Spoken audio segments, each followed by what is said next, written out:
I'm Alan Cumming and I'm from Planet Vegan and I'm here to recruit you.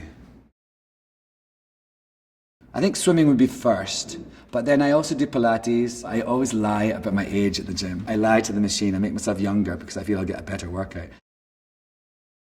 I'm playing a lot of songs that are not necessarily good workout songs, but I'm actually really obsessed with this Keen song called Somewhere Only We Know. My old trainer, Lewis, told me about this vegan protein powder, and I have it in a shake in the morning.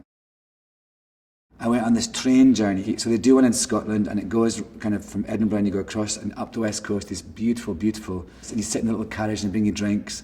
It's like Murder on the Orient Express, but without the murder. I think, to be honest, my biggest vice would be vodka. I think nothing is better than being kind. I really do think kindness is the best and most vaunted and the thing we should respect the most, because any situation you're ever in will only get better with you being kind and respectful.